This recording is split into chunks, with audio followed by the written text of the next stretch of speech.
Hey there, Carlos here. I'm gonna talk about the first time I managed 50,000 Bumbleclap dollars in a day.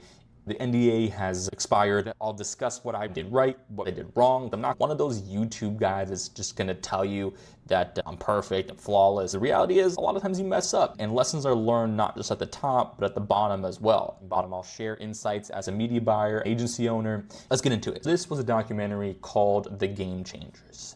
It was produced by James Cameron, Arnold Schwarzenegger, Jackie Chan. Some pretty high-level names were tied to it, as well as some pretty big athletes. I think Lewis Hamilton, a couple of Olympians. Pretty much it came out later on the science behind this, and the data was not as accurate as they represented it to be, and the statistics were somewhat misleading.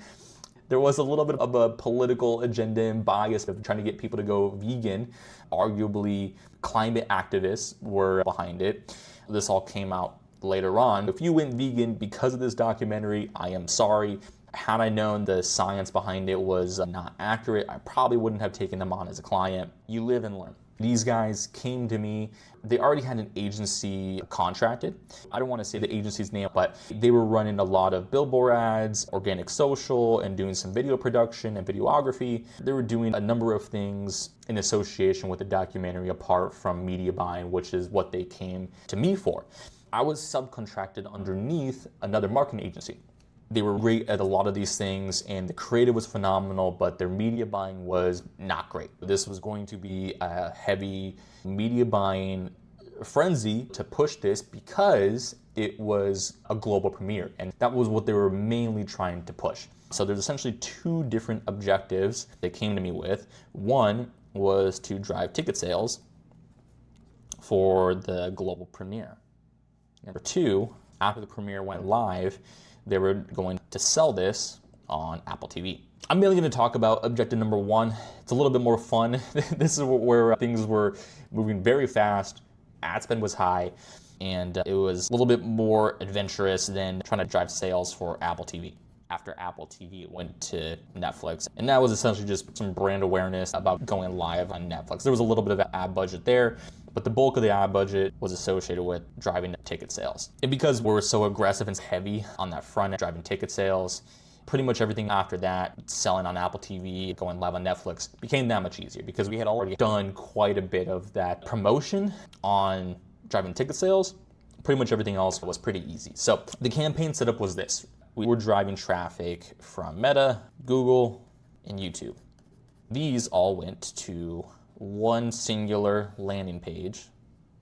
This landing page had an opt-in form that was just name, email, phone, and tickets. If they wanted 3 tickets, this would then send them to a pre-populated checkout page with a number of tickets.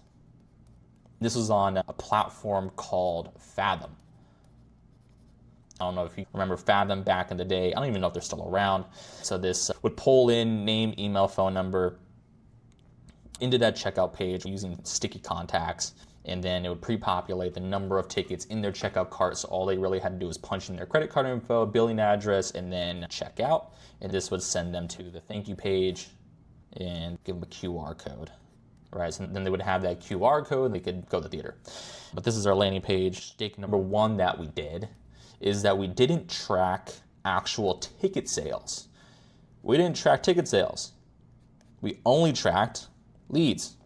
Because this was very much a scramble, it was very last minute, they were already behind release on getting the campaigns going. When they came to me, they were like, we just don't have the bandwidth or the talent to push this on paid.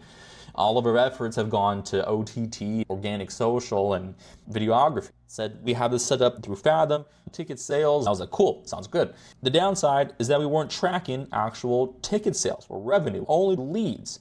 All of this would then go back into the ad platform. We generated probably a grand total of about 80,000. It might have been closer to 100,000, but we'll call it 80,000 because that's the number I remember for sure. This was a few years ago. Apologize if the memory is a little bit fuzzy on this one. NDA is expired, so that's why we're talking about this now. We were only able to track lead conversion events on this, and this is what we were optimizing all of our ad platforms for, was leads and not revenue, not actual ticket sales. This we weren't tracking. So yeah, that was a mistake. An older, more experienced Carlos wouldn't have let this fly. We need to be able to track actual revenue and actual dollars from ticket sales and attribute it to our ad platforms, especially if we're doing any kind of rev share or bonus structure. To this day, I have zero idea what our ads actually generated in revenue because all of our data just dropped off. I do know how many leads we generated, which is about 80,000 from paid, because we have UTMs and UTM parameters associated with those leads. But once they opted in and got to Fathom, no idea. Totally blind. I do know how much the documentary actually generated for this global ticket sales. I don't want to air out their dirty laundry because I don't think it's my business to. But as far as how much money I directly made them, no idea. So, long story short, mistake number one, bunch of idiots for not having this set up before I took this client on. I was just okay with just tracking leads and not knowing how much I made them. Big mistake on my part. Probably would have made bucket loads more money had I done that and set up some sort of bonus structure as well. Pretty much I got paid peanuts for this level of ad spend management. Grand total probably somewhere in the ballpark of 20, 30,000 bucks for a few months. Granted, at the time I was nomadic in Medellin, Colombia. 20,000 bucks, I was living like a king. So I wasn't too mad about that. Long story short, would have made a lot more money had I implemented some way of actually tracking revenue and tying a bonus structure or rev share into this deal. Long story short, didn't do it. So we were tracking these leads. This was the overall campaign setup. So let's talk meta for a second. So day number one, we targeted every English-speaking country. Every campaign was a different country, US, Europe, Australia, New Zealand, and Canada. Each campaign was a different country. Each one of these had a few different ad sets. The exact number, I don't remember, but essentially we just had an interest in each ad set. Each ad set only had one interest. And each ad set had some dynamic ads. So this was run as a dynamic creative. The interests were things like people interested in Jackie Chan, James Cameron, or veganism. Each campaign depended on population size and interest. We did this as a CBO. Each country, right out of the gate, we were spending 20, 30,000 bucks a day. Each country was probably getting about 3,000 to 5,000 bucks per campaign. Not too crazy. But yeah, so that was pretty much day one, and the client came to me, they're like, hey Carlos, we have basically an unlimited budget here. I didn't ask questions. I was like, unlimited, you say no more. Granted, anytime a client says that we have an unlimited budget, there's always some kind of an asterisk next to it. I just said, say less. Unlimited, my favorite word. Let's run it. So this is how we pretty much set up Meta, moved around budget from country to country, depending where we needed more sales. This was directed from the agency that had closer connections to the production studio than I did. They were in client communication, which is good because otherwise they probably would have been blowing up my phone. All I had to do was sit in front of my computer and refresh this over and make sure that we're seeing lead numbers going to the right countries depending on where we need more or less tickets being sold. After a couple of days, we had generated enough leads to start building some lookalike audiences. We started doing 1% lookalikes, 3% lookalikes, and then scaled up the campaign from there. Rather than adjusting these campaigns and swapping them out for lookalikes, we duplicated the exact same campaign and ran it in the country with 1% and 3% different audiences and then the exact same dynamic. And that's what we did. And then from there, we were just able to scale a budget. If US was, let's say, 5,000 a day on this campaign, this one would have been maybe 3,000 to 5,000 as well. That's really how we were able to scale this up and keep the ad spend pretty high up until that launch date. For the most part, it was probably like 2 or 3 weeks that we were ramping this up to that premiere. If we just did ad spend here and time, that's what that would look like. As the premiere was coming closer, That's how we scaled ad spend. And the reason that we chose to do a daily ad spend was because if we did a lifetime, there's not really a predictor on how that lifetime budget would potentially spend. I wanted to scale a little bit more linearly and predictably. And in my opinion, daily is a lot better than lifetime. If I had set this on a lifetime, the budget could have just been dispersed any way that the algorithm wants. It could have just dumped all the budget at once and then we had no more. Or it could have done the reverse, spending nothing and then suddenly spend it all, which I also didn't want. So rather than have it just do what it wanted to do, I told it how I wanted it to spend and run it a daily rather than a lifetime. Good call on that too. I actually had another client a couple years later doing a virtual summit. I ended up setting their budget on a very similar kind of setup, driving a ton of leads, generating leads, driving purchases, and getting people to opt in for a virtual summit. We put that on a lifetime budget, and they ended up having a spend pattern very similar to this one, this bottom chart here. So their spend was basically nothing, and then towards the end of that lifetime budget, it started spending just a ridiculous amount of budget towards the end, and then we started seeing our cost per result start to increase pretty dramatically. This was the lower budget client in a type of virtual event he would do pretty regularly right around COVID time. We had assumed to run it in this controlled style of doing daily rather than lifetime.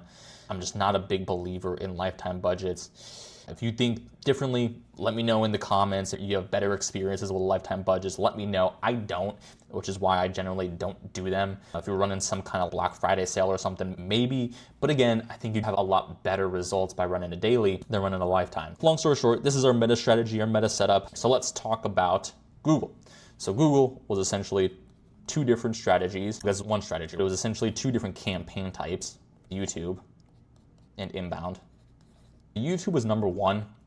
We took the YouTube trailer, which already had a couple million views, and ran it, generating a total of about 12 million YouTube views. This is all interest-based targeting, similar to things like James Cameron, Jackie, and Arnold. And then things like veganism, athletes, Hamilton, who was part of it. So we drove interest-based targeting to YouTube from these types of interest and then maximize the number of views. For inbound, anytime people were punching in things like James Cameron, Arnold Schwarzenegger, Jackie Chan, Lewis Hamilton, we essentially just bid up those keywords like crazy. We did two big strategies: max conversion and maximize impression share. Again, we're doing two different plays here: brand awareness, top of funnel, and then bottom of the funnel with that inbound. That's pretty much our Google strategy. Essentially what we did on the sales for Apple TV and Netflix, this number actually came in handy because we were able to email blast 80,000 leads for Apple TV. Anyone that didn't go to the premiere or see it in theaters could then be emailed about this going on Apple TV and be able to buy it. And then when it went live on Netflix, we emailed that same list. Hey, if you didn't get to see it in theaters or buy it on Apple, now's your chance to watch it for free on Netflix. Click this link. That was basically our strategy. As far as media buying is concerned for Apple TV and Netflix, we just ran some retargeting. We didn't go cold. We went to a warm audience here to save some budget because I had spent a ridiculous amount at this point. So we did some remarketing. So video views was one, landing page, and then leads. And we just did a variety of different ad creatives.